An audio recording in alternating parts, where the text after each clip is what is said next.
Hech jahonda ham ayol kishi xurrak otami? Xurrak odamni o'ldiradi desam ishonasizmi? Agar odam tunda qattiq xurrak otsa, u sekin-sekin o'layotgan bo'lishi mumkin va ko'pchilik buni bilmaydi. Xurrak oddiy odat emas. Bu tanangizdan kelayotgan ogohlantirish. Uxlayotganda nafas yo'li yopiladi.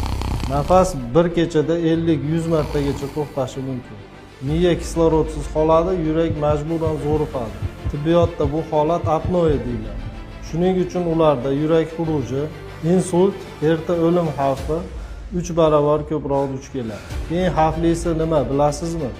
Odam o'zi buni sezmaydi, faqat yaqinlari tunda bo'g'ilib nafas olish qiyinlashayotganini aytishadi.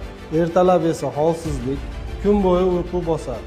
Agar sizda yoki yaqiningizda kuchli xurrak, kechasi bo'g'ilish, doimiy charchoq bo'lsa, shifokor ko'rigidan o'tishni tavsiya qilaman. Shu kabi foydali maslahatlarni o'tkazib olmaslik uchun sahifamizga obuna bo'ling.